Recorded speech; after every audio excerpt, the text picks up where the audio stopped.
Yeah, I can just kind of actually say a quick hello to everyone. Looks like everyone is able to hear us. We have a couple people calling in, a couple people listening in through your computer.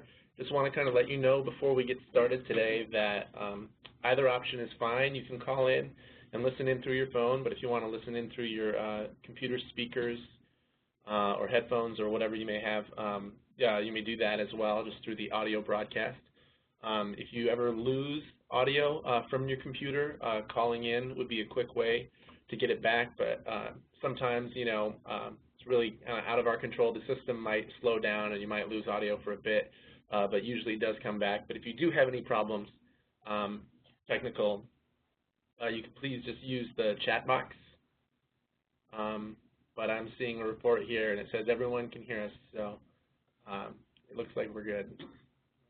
One new attendee, but so I will send these instructions through the chat box very quickly as well. But if you have any issues, you can just send them directly to National Youth Leadership Council. Just in the chat box where it says send to, just select National Youth Leadership Council, and we'll do what we can to advise you on how to get your sound back. Otherwise, hopefully, we'll go through without any hiccups. And with that bit of housekeeping, that's all I have. Good morning and good afternoon to those of you in a later time zone.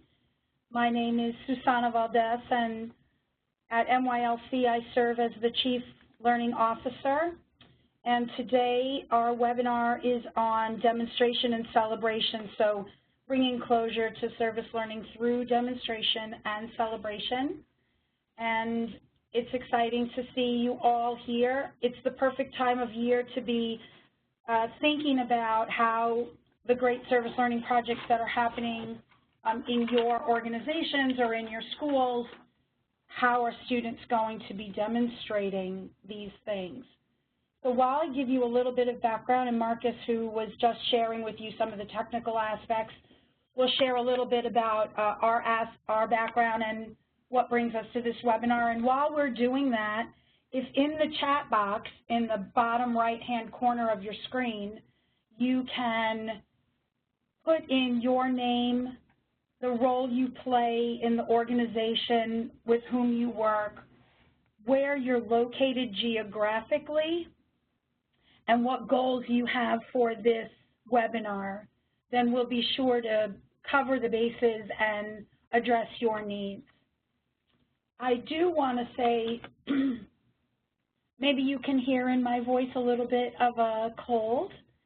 I have been fighting this for a couple of weeks, so thank you for being patient with my voice. The topic of demonstration is particularly exciting to me, mostly because all the hard work that you put in with your students and that your students do in their service learning projects, it all gets a place to shine through that demonstration that my recommendation would be is mostly designed, developed, and presented by youth. So while you want to certainly guide it and support it, this is a chance for youth to shine. So I see already that we've got Melissa, who's from a Girl Scout troop, and Andrea, I'm not sure, is in Vancouver, and Jessica Trout from McKendree University, Tom, who's the Director of Service Learning in a virtual school in Pennsylvania. I think that's what that means. Tony. Oh, I can't read these. I'm not reading these properly. I apologize. Samantha at Bethlehem Area School in Bethlehem, PA. Tony, who is the Director of Service Learning. Okay, so print seems to get less clear the older I get. And Rachel, who is Assistant Director of Community Engagement. So we've got quite a few university folks out there, and certainly there's a slight difference in service learning at the college level than there is at the K-12 space, but from a demonstration perspective, I think they're fairly similar.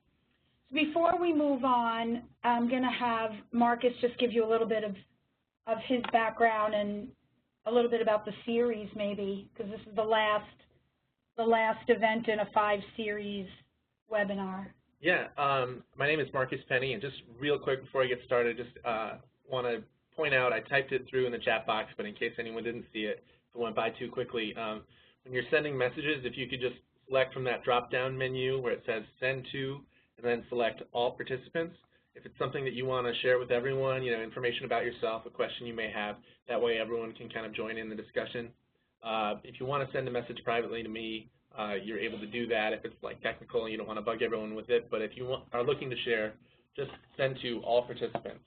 So with that, just a little bit about me. I'm the Web Communications Manager at NYLC, so I basically help run the websites that we have, nylc.org, our organizational website, but also are 2 of our educational websites, the LIFT, which is all about the K-12 service learning standards for quality practice, and the GSN, the Generator School Network, which is a project planning website. It has a service learning library of digital resources.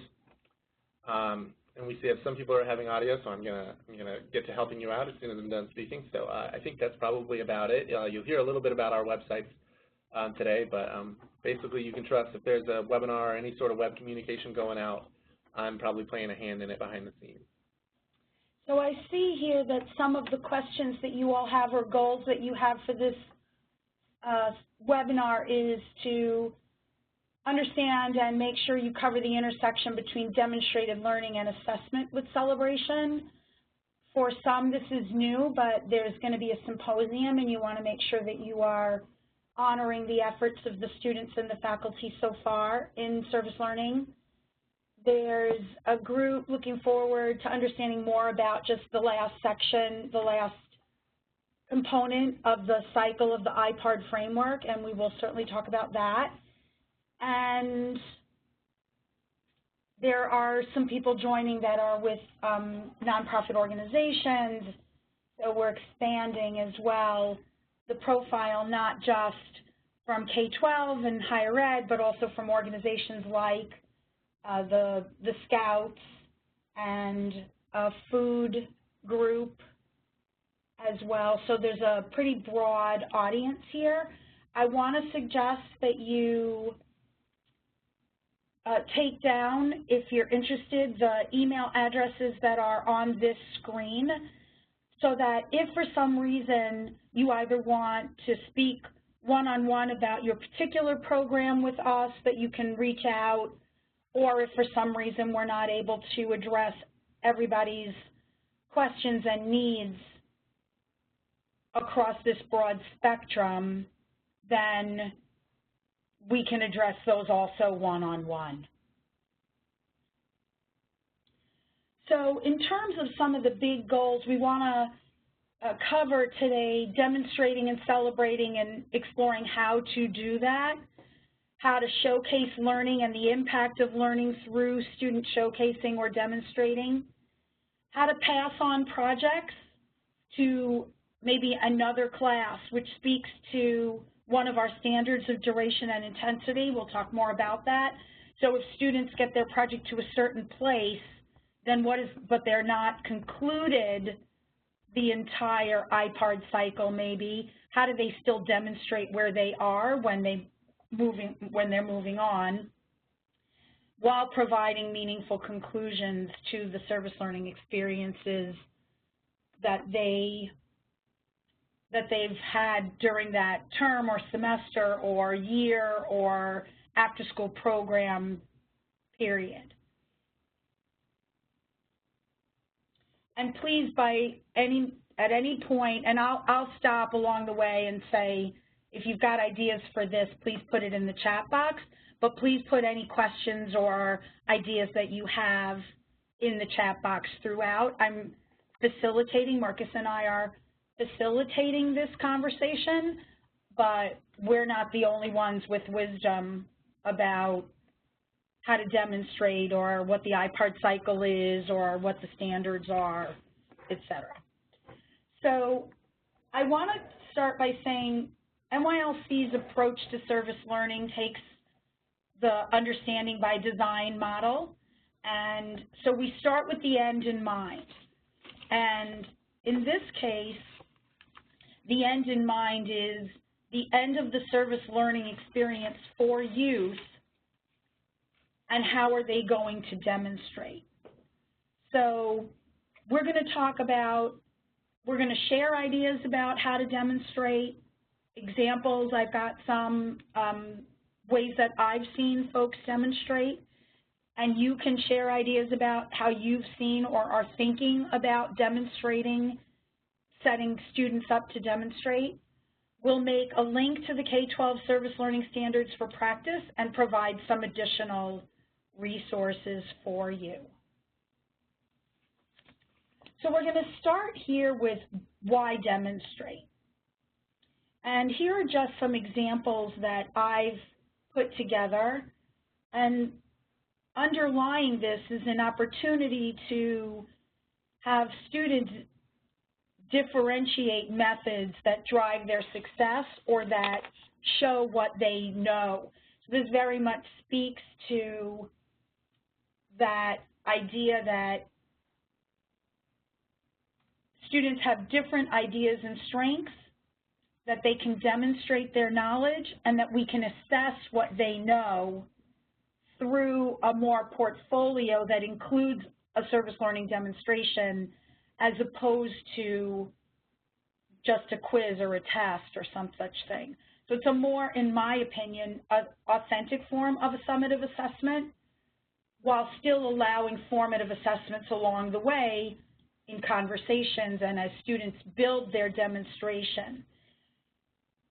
Also linking to the community, and we'll talk a little bit more about that later. If you've got other ideas about ways that you have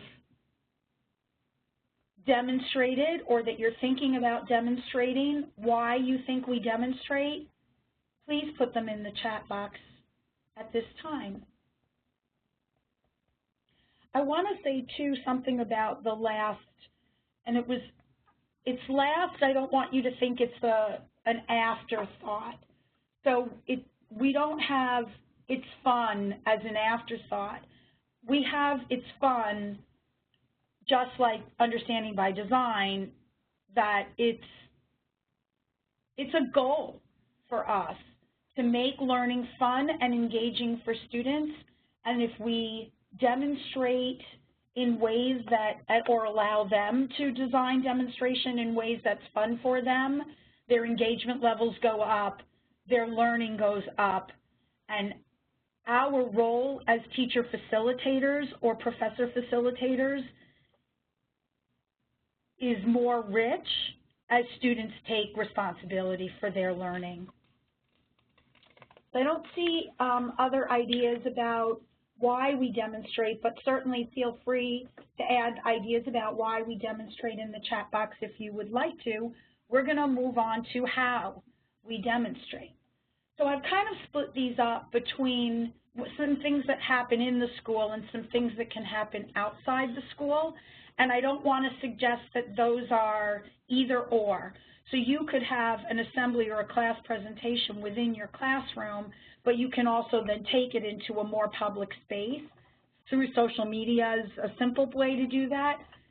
Public meetings, town home meetings, that kind of thing, town hall.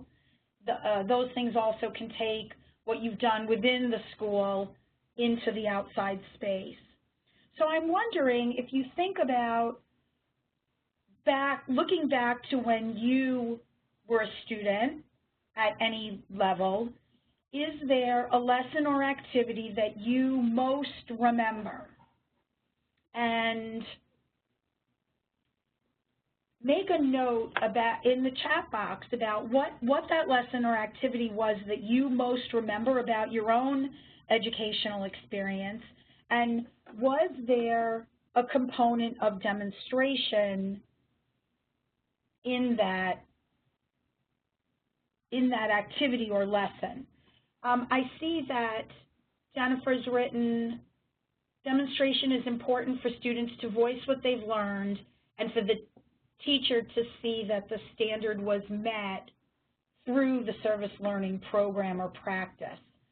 And yes, absolutely, the assessment demonstration is just an alternative form of authentic assessment and gives students the opportunity to do that in a way that sort of excites them. So yes, I think that's a super important part about why demonstration wraps up the IPARD cycle. So I want to talk a little bit about an experience that I had. When I was in 11th grade, we did in my world history class, which otherwise I think was pretty boring, says a lot more about me than about world history. Now I'm fascinated by world history, but at the time, not so much. And then we ended up with a project about the Nuremberg trials, and we reenacted the Nuremberg trials within that 11th grade classroom. And we all had roles to play, and the idea was to talk about how social justice occurs locally and nationally and then globally, and were there lessons from the Nuremberg trials that could inform what we were seeing about the way that social justice was playing out. And so to date myself, we're talking about the 60s and 70s where there was a lot of social unrest. So I played the defense attorney for the Nuremberg trial, and it was an interesting place for me. As you might imagine, the defense did not fare very well in the Nuremberg trial, as I'm guessing you know. But it's an activity I will never forget. And I remember preparing and planning for well over a month to hold what was a week or two of court in class. And I'll never forget it. It was a real turning point for me in terms of understanding world history and how we make connections from the past to the present as we try to avoid those same kind of issues moving forward.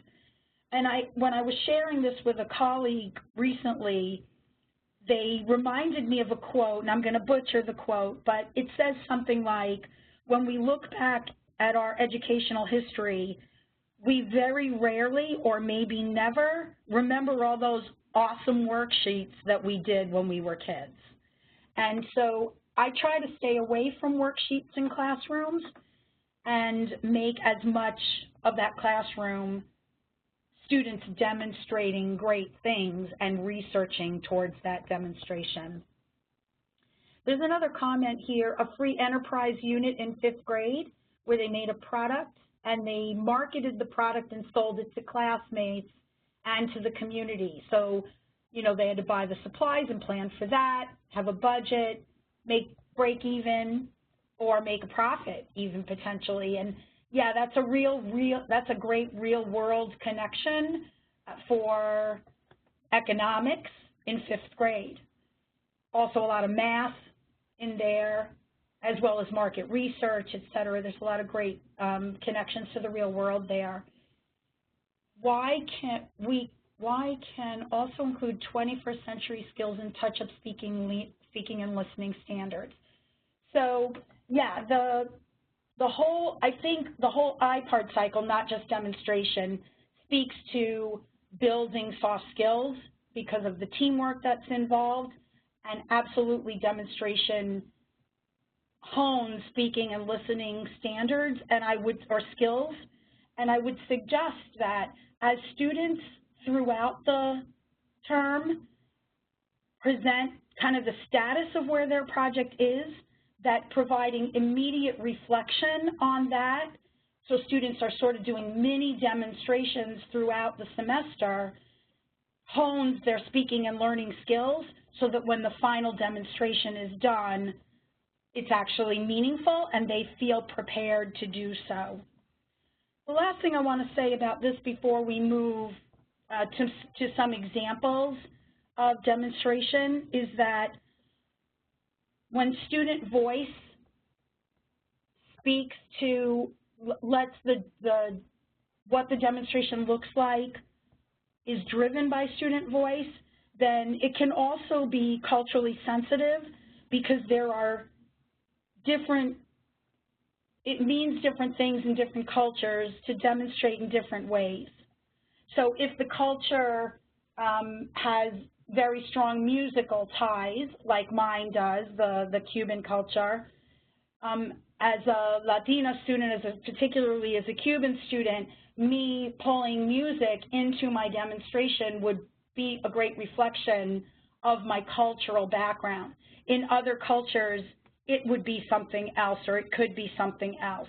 And so it allows demonstration to be culturally specific, and it also honors multiple intelligences while kind of nudging youth to address all of the intelligences. So they may be really great visually, but not to leave out the auditory.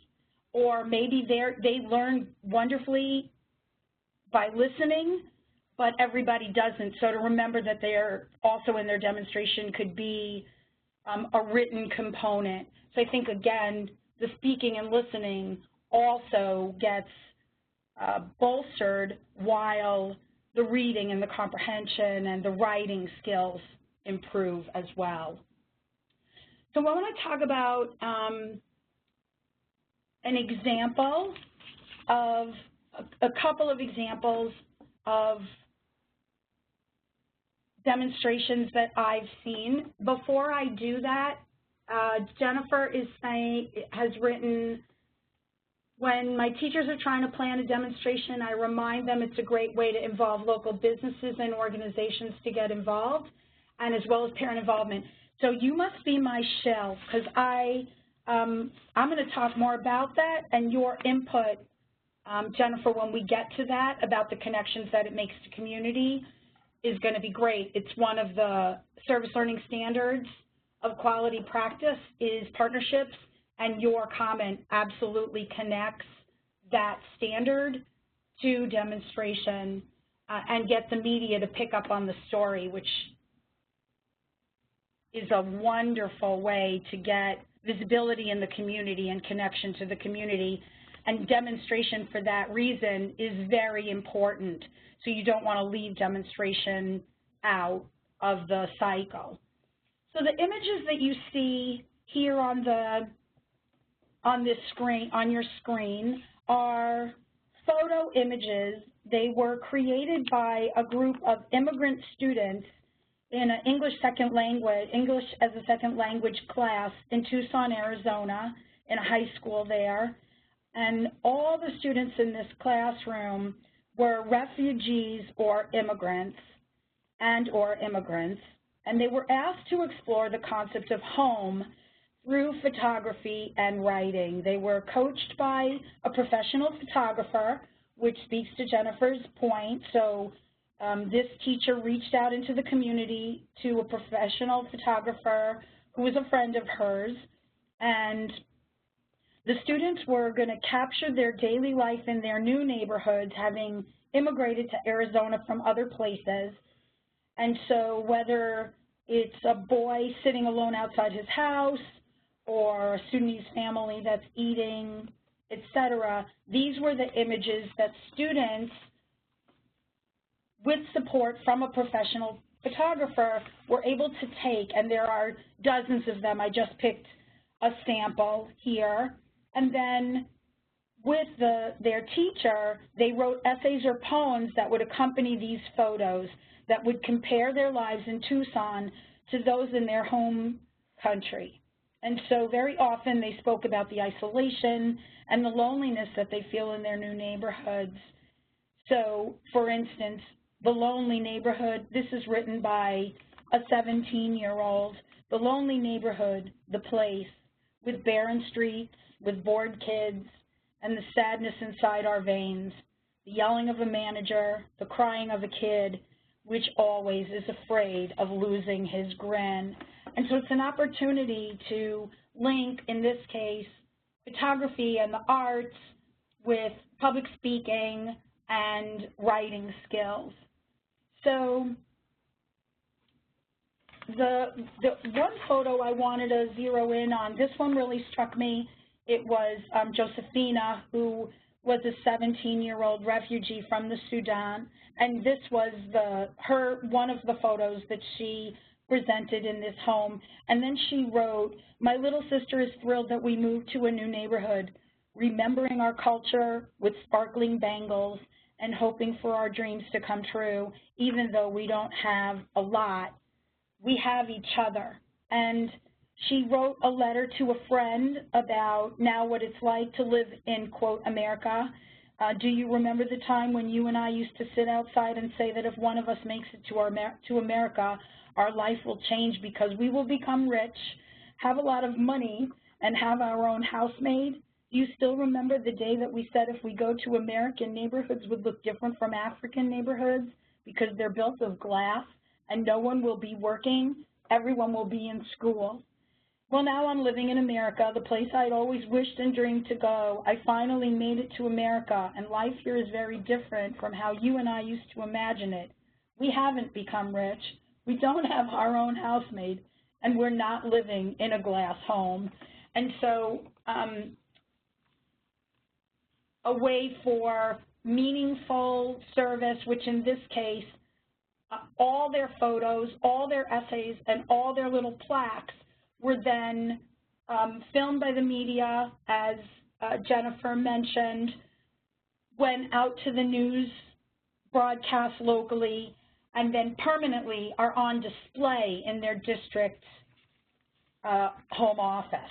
So the idea being making bridges for immigrants into their new neighborhood and to educate people about who these immigrants are, to build familiarity, and to address issues of bullying and maltreatment of folks who came to the U.S. just to find a better home, that these are not people that are so different from you, and that the way we treat each other is important regardless of where we call home. So that was that project I really enjoyed. The next example of demonstration that I wanted to share with you is a more national demonstration. So we are coming up to our National Service Learning Conference in April, as you can see in the bottom right-hand corner, the 8th through the 11th. And these photos that you see here are examples from showcases from last year's conference, where students sent in a proposal to have a table where they could demonstrate the great service learning projects that they had done at home. So maybe they weren't ready to do a workshop, or maybe they weren't ready to have some more formal space, a handful of people really grilling them. This was just it's sort of like a science fair-like setup, and folks from all around the world demonstrate. So Melissa writes, "My girls are participating in the showcase and they're very excited." So Melissa, why don't you write a little bit more about where you are, and we'll make sure to stop by the showcase when we're there. I'd love that. It says something they could have done would be making a book to give non-immigrant students and families empathy training. And that would be a great follow-up. You're right that there are extensions to every project within that time frame. So one of the things that I will say is that's an example where we were talking earlier about passing things along. So maybe in their term that's all that they could get to, but maybe either the next semester or they could pass on to an incoming group of ESL students for them to make that book, or to add to the book, or to make it an electronic book so that it can be constantly expanded upon. So keeping in mind the concept of the duration and intensity, which provides enough time not only to conclude a meaningful project, but then to expand it over time. So the conference showcases for this year are closed, but I'm going to say almost immediately after this conference wraps up, we will be opening up information for next year's conference, which is about these same dates, but 2016, and again, back in Washington, D.C. So you guys can start putting that on your calendars and have it on your radar if you want to be thinking about this as a demonstration. So we run a lot of programs, school-wide programs or district-wide programs, and we start planning for the National Service Learning Conference. We start planning for that in the summer the year before, so that we launch the school year with the idea of we're going to the conference and we are going to showcase there. So whether we showcase through a workshop or we showcase through the Showcases demonstration area, we've got that in mind up front. It says Fox Meadows Adopt Park representing Jarrettsville, Maryland Girl Scout Troop 124. What can my girls do to prepare? What kind of questions should they be ready to answer? And if you're talking about specifically at the showcases, why don't you send me an email, Melissa, and we can exchange some ideas about what kind of questions I think your girls might get as people tour through the showcases. At least I can think of some, and that might be a good question for you with them to brainstorm with them. What kind of questions do you think you guys might get in the showcase? And they can start making a list of questions and brainstorming some answers for themselves. And I can also send some questions that I ask people when I go through the showcases. So you can see on the screen now there's a quality practice service learning, K-12 service learning standards of quality practice. What we're going to do now is we're going to talk through how these practice standards link to demonstration. And in the chat box, if you could please put how familiar, and I would say something like a little bit, fairly comfortable and really comfortable, something like that. Not so comfortable, pretty comfortable, very comfortable with these quality practice standards. That'll help me when we go through each of the standards. So Tony writes, what are the expectations of proposals to be part of conference? Again, Tony, I'm going to ask you to write to me directly, and I can point you in that right connection of how to get ready for, and I don't know if you're talking about proposals for next year's conference is what I'm guessing. So while you write for us, they're comfortable, very comfortable, or not so comfortable, so I kind of know where the group stands, we're going to be showing you a video. It's called The Kinetic Conundrum. It comes out of Edutopia, and it's for me, an exceptional example of demonstration. The video is 7 minutes long, so while you're doing that, for those of you that are comfortable or very comfortable, or even if you're just starting to understand something about the quality practice standards, make notes about what you see in this video that links back to the standards. And we're going to show you that video now.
once the goals were set, Tech Ed teacher Gus Goodwin took up the challenge of building a model prototype. So I decided I'd take a sculpture course, and so this is what I made in that course. And so I brought this in, and the kids right away pointed out, well, it doesn't work, Mr. Goodwin, or this is bent, and you need to fix that and that, and it was pretty funny. Pretty cool. Yeah. Okay, try to get one of the sense. Today we're out here taking photos of already existing public art that we're studying in social studies. Yeah, let's just do the top and stuff. We're going to make a virtual tour where if you click on the piece of art, it'll come up with information that we found and written about the statue or piece of art. All right. I think everyone should be able to hear me. I think we just have an issue where folks who called in weren't able to hear the video, and when we tried to come up with a solution for that, everyone else was hearing an echo. So I'm just trying to figure out a solution to get everyone. Computers should be muted. I don't know if that helps, or if we disconnect this. Then the audio wouldn't go through to the people on the phone. They don't go through from this? It's on speaker. Oh. So for the people who are calling in, I know there are some people who have tried this and they hadn't had any luck. But if you were able to, from the top menu where it says communicate, actually Heather has a really good idea. I think that might work because I know since some people aren't able to use the audio broadcast, what I would recommend, if possible, is if you're on the phone to try to listen in through the audio broadcast. So you can find that from the top menu where it says communicate, and then one of the drop-down items is just going to be audio broadcast. And if you just try that right now, I'll talk for another, another little bit, and if you can hear me through your computer, speakers, or headphones, or whatever you may have, that should work. Otherwise, for the people who are listening in by phone, because audio broadcast was not working for them, we're going to have to play it through so that our computer is kind of playing through the phone, if that makes sense to you, makes sense to everyone. But then you may hear an echo, or the timing may be a little bit off. But Heather Watts, thank you very much for the great suggestion there. If you actually mute the audio in the presentation box, so essentially where the video is playing, you can just turn the audio all the way down, mute it there. You should be able to still hear it come from us. So I'm gonna press play and just let everyone kind of drag that audio down in the video here. Sorry for the interruption again, but do we need to start the video over or just keep going? If you could write that in the chat box. Quick straw poll to see if anyone wants us to start over. Or just keep going, keep going, keep going. That's what we're going to do. And we can send out the link to this video because I believe it's on Edutopia's website, or at least on their YouTube page. So we can send the link out so people can watch this uninterrupted next time. So we'll just keep going and just mute the video, and we apologize if the timing is off. It might look like it's a lip sync, poor lip sync job, but we'll keep going. Log in using this address right there under Google, and then we go to My Maps. Students are working with Google Maps, and they are identifying all of the public art pieces that exist in the city of Portland.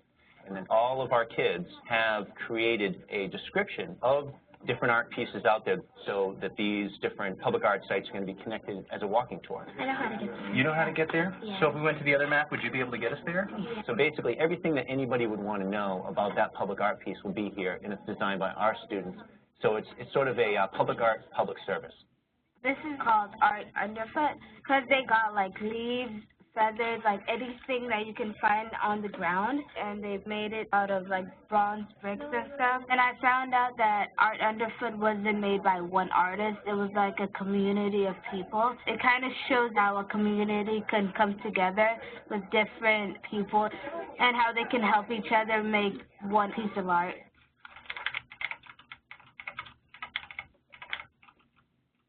In language arts class, students wrote letters to Portland city officials and created proposals for the installation of their original works of public art.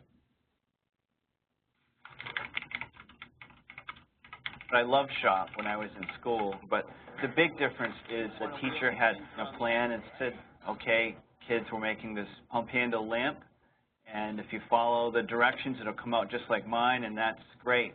That was good for those times, but times have changed, so the focus is more on the kids inventing their own stuff. And if the wind is blowing hard enough, then it'll make this spin around, and the weight from the sky makes them come back down. This class is like fun because like they teach us how to be creative and to make our own designs. So like we will have that experience as we go along. So I think kids have the opportunity to kind of tinker. They get to think about something, but then also actually build it, create it, and in that process, fix it when things go wrong. It's an incredible value that I think is lacking where they don't have a class like this, or like an art class or music or something where the kids actually have to do something, get their hands dirty and make stuff. Excellent. Last night, when I put all the sculptures, so there's like 80 sculptures in the front of my room, and it was really amazing thinking of where we started and where we ended up. Just the variety of ideas and the ingenuity you had. You should be really proud. It's just so cool to look at them all together because it's really very cool. It's kinetic because it moves on its own, so it blows in the wind. These things blow in the wind. And this is how it works. On a Friday after school, students displayed their model sculptures and discussed their installation proposals with parents and members of the community. What do you mean you did the math to figure out the balance? Well, this one, which is 2 inches by 2 inches. Yep. So I did half of that. It's pretty exciting to see the kids get engaged in the work that they're doing, take ownership of the work they're doing, feel responsible for it, and then be able to talk about the things that they're learning. So that you have this side balancing this side. And sometimes I think we get too concerned about the standards. And there's an assumption behind a lot of that we actually know what our kids are going to face in the future. And I'm not very convinced of that. And so the pieces about creativity, cooperation, problem solving, those are going to be there. And so the kids getting those here is crucial and key. It's a weeping willow, and it's called Miss Lincoln Tree. The name was named after Lincoln Park, where I want to put this. And these will blow in the wind? Yeah. It has a little bit of aesthetic, and There's a lot of aesthetic. Yeah. Well, I think you just got my first vote. Oh, thank you. For more information about what works in public education. So as you can see, that was that's an example, one of my favorite examples of demonstration. It's, yeah, Jennifer, I agree, a wonderful project. It is scientific, it brings in public speaking and reading and writing, and it ties to the community. And I will say, it was, I'm guessing, a fairly significant undertaking for the staff to invite folks in from the outside, but the kids ultimately ended up getting votes, as you could see from the CEO of Great Schools Network, and the students really took seriously their responsibility to present their best work. And as you were watching the video, I had hoped the connection, and it looks like most of you are comfortable, and some very comfortable, with the standards. So as we go through these 8 standards, and I'll share 1 or 2 things that I made a note of how that standard connects to demonstration. But when we hit that standard, please type, meaningful service, and tell me how you think demonstration connects to meaningful service. When we move to the next one, how linked to curriculum connects to demonstration, et cetera. And that will also expand our thoughts here at MYLC about how demonstration connects into these standards. So we're going to start with meaningful service. And as you can say, engages participants in meaningfully and personally relevant service activities where they're identifying a genuine need. So one of the indicators of meaningful service is that activities are developmentally appropriate. And so by students designing their own demonstrations, by definition, they're developmentally appropriate because they're designed by them. It also lets us as teachers kind of nudge them along into places that are a little bit uncomfortable, you know, that perfect place where flow changes, and I don't know if that's a term familiar with everybody, but where there's a little bit of tension and a little bit of comfort, and pushes kids into that next place where that teachable moment meets up with need. The other thing is that one of the indicators of meaningful service is that the outcomes are attainable and visible and mutually beneficial. And so you can see here by creating a very visible outcome, and ultimately at least one of these sculptures is going to end up in a public space, it's a very close connection, not just visible to the teacher, not just visible to the student, but visible to the entire community. So if you've got other ideas about how meaningful service and or specifically meaningful service as it's captured in that video we just watched ties to demonstration, please put it in the chat box, and we're going to move on to link to curriculum. So link to curriculum speaks to all of the assessment pieces as well, although certainly progress monitoring fits in there. But link to curriculum, one of the indicators is that the learning goals are clearly articulated. And by starting up front, by thinking about that through understanding by design, that end in mind, if you start with the end in mind being the demonstration and what are the standards that you're expecting youth to meet, and then how are you going to measure that, or what is the evidence, acceptable evidence that those standards have been met, and then be sure to put that into a rubric that you either design or co-design and share with youth up front. They can be thinking about that as they are investigating, planning, preparing, and you can constantly be reminding them, do you think that you have the right data from investigation that allows you to demonstrate your knowledge at the end? And again, it makes students personally responsible, which also aligns it to your programmatic and academic goals. Reflection. So one of the important things about reflection is that it occurs before, during, and after service.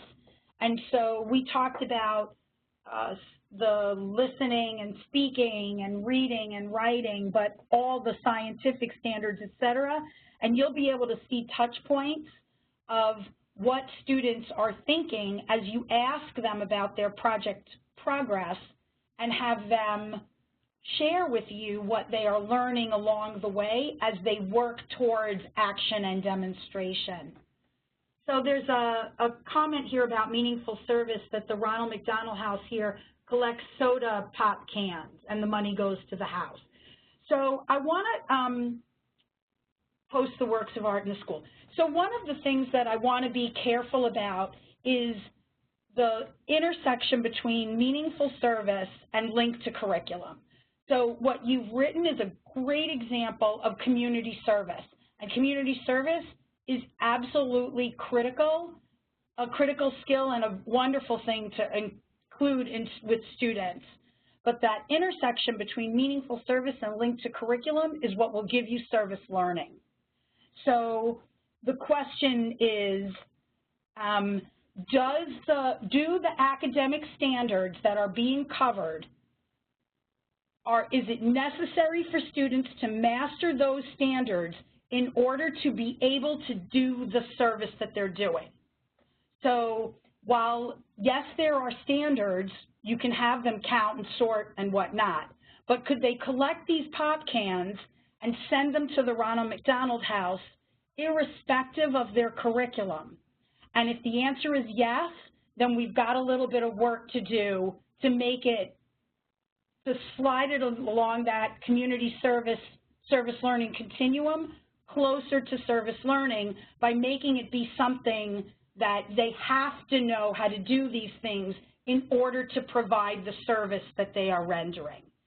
So, Jennifer, I'm going to ask you to write to me, and we can talk through this a little bit more, because that's an ongoing conversation that we have with schools all the time about how to take a great community service project that we've attached standards to and shift it so that the standards are required in order to provide the service.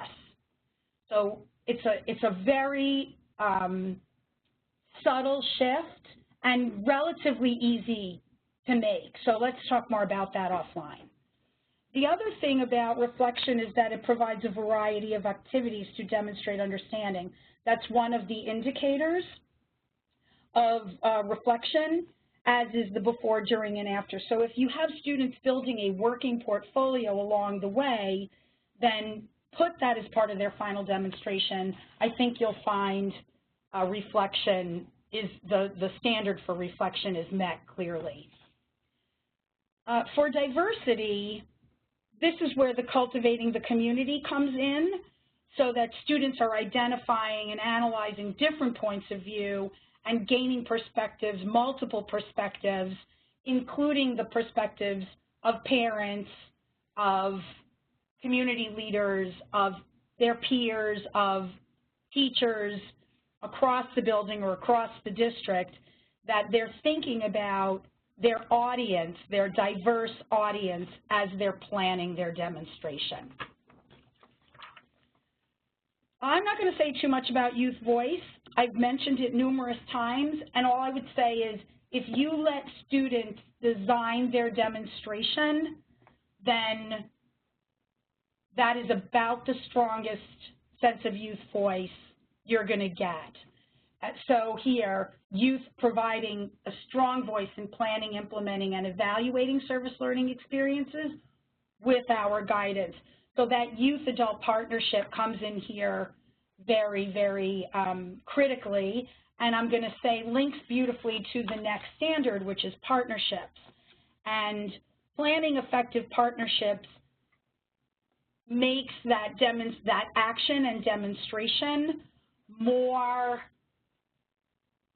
meaningful to students, but also to your community. So you've all given examples of ways to reach out into the community, and earlier I mentioned the connection between youth-adult partnerships, but partnerships with parents, partnerships with the community, and there's a project actually going on right now in a school that I'm working with, a high school I'm working with, where the students in an agriculture class are designing a landscape project that then they have to budget for.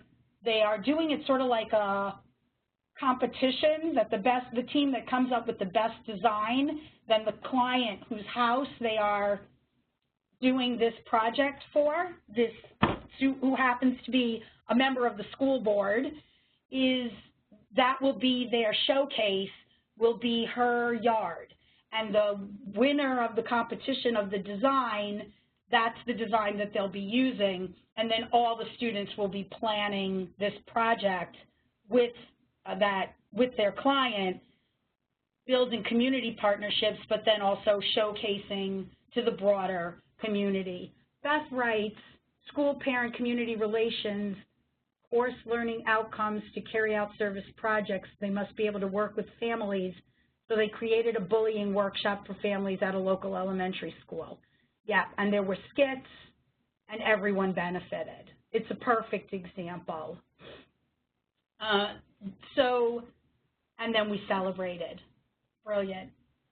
That would be a great showcase, by the way, Beth. So I encourage if your youth have not, if your students have not showcased at the conference, at the National Service Learning Conference, that would be a great program to showcase. The next one is progress monitoring, and again, we've talked a lot about this. It's standards-based. The assessments have to be authentic. You have to build a quality rubric up front, and we had a series before. This is the iPod series, but we did a series on the service learning standards of quality practice. And if you go back through the archives and find one that is progress monitoring, then it'll give you examples of great resources for rubrics. Here, Jennifer's writing, I find teachers struggle with letting students plan everything about the project. So I have to tell you, this is the most common question that I have, and I have suggestions about how to do that.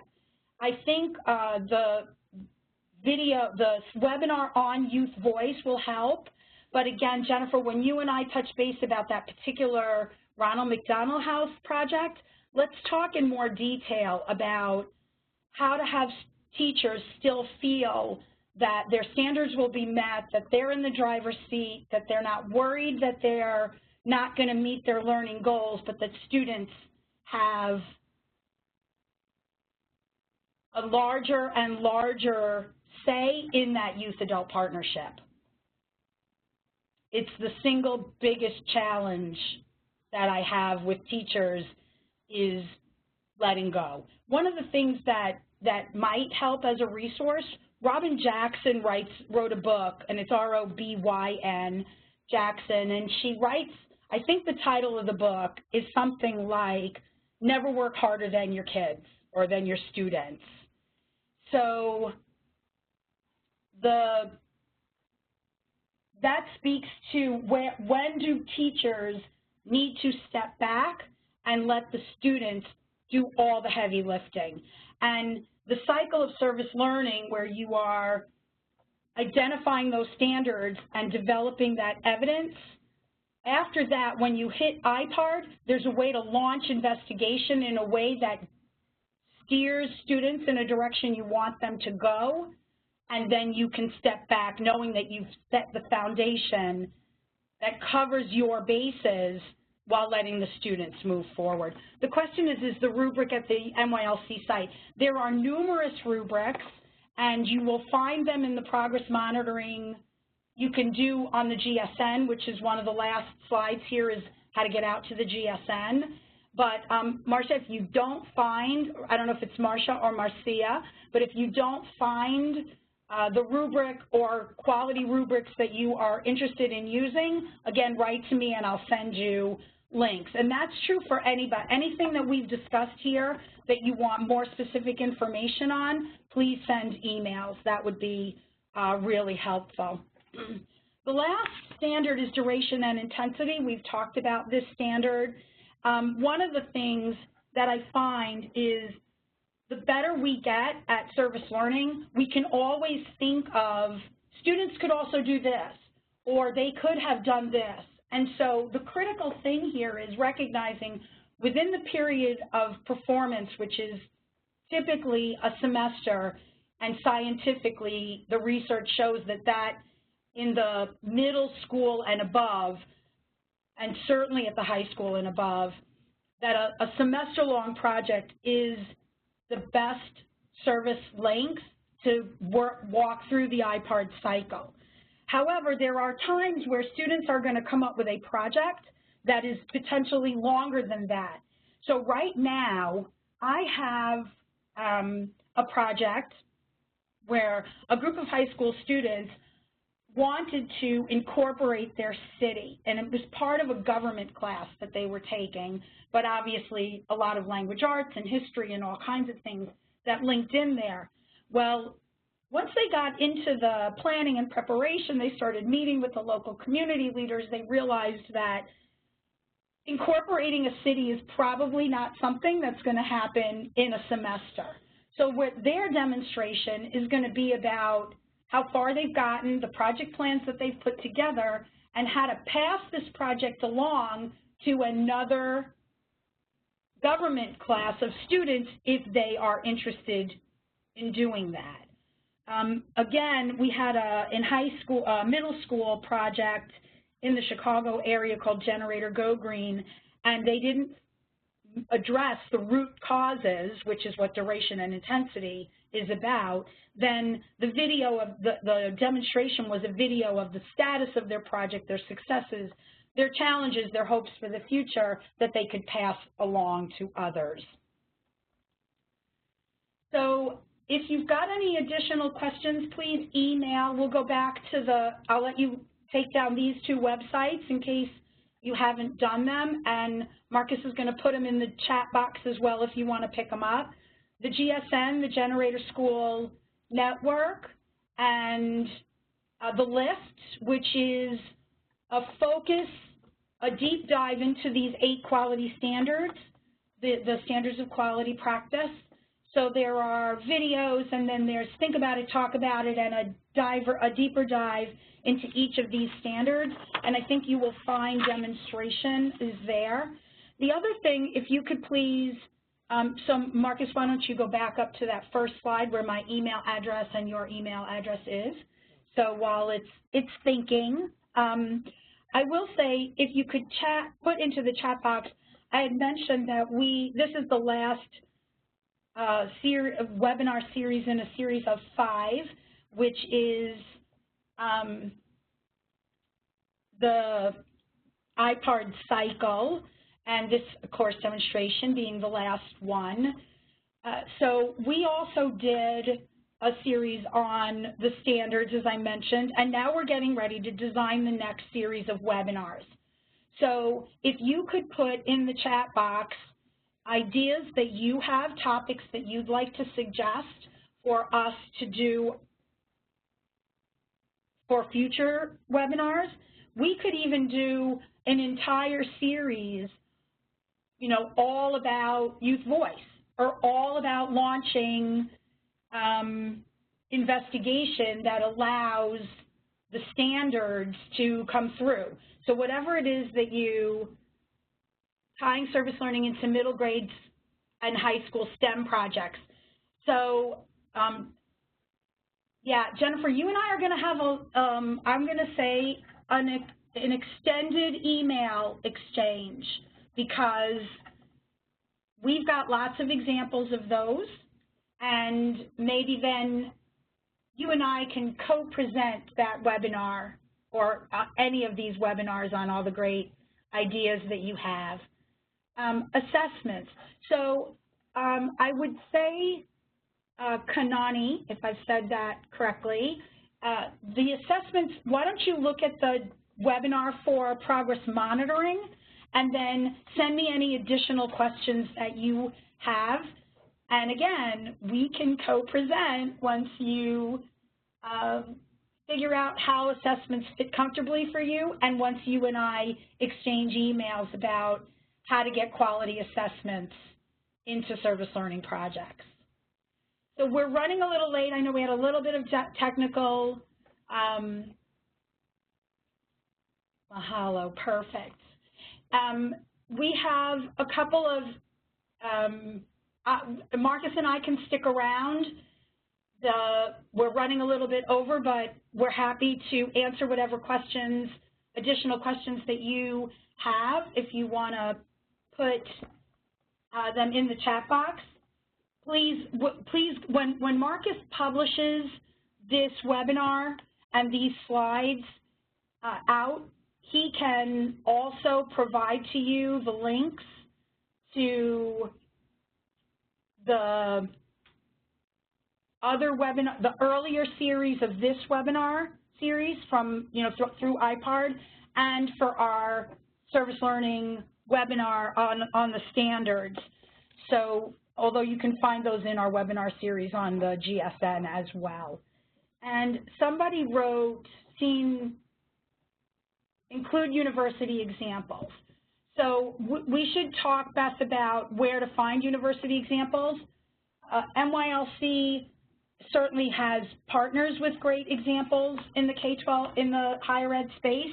We are definitely more K-12 focused. Maybe Campus Compact would have better university level examples, and we can certainly talk about other partners with whom we work that have better examples, or not better, just more examples from which you can choose at the college level. MYLC is definitely more K-12 focused. Service learning in the arts. Yeah, so that kinetic conundrum example in the arts, but we've also done a lot of work with folks in STEAM, so where science, technology, engineering, and math interact with the arts. So these are all wonderful examples, and I encourage you to write to me and to Marcus, and we can design an entire webinar series with you all covering topics that are of interest to you, and then that's service learning for you as well, right? The more you learn, the information that you learn and gather as we plan for a webinar, then shares that information out to a broader audience. And yeah, so Marcia or Marcia, I'm not sure, says Campus Compact has a strong website with course syllabi. So contact her directly at FrontierNet. So Beth, maybe that's an additional conversation. I'm wondering if maybe in the future we can't do a little bit better share of each other's emails when people are interested. Why don't we do this? Send your email to Marcus if you are interested in sharing your email with others, so that you all can have an ongoing conversation after today.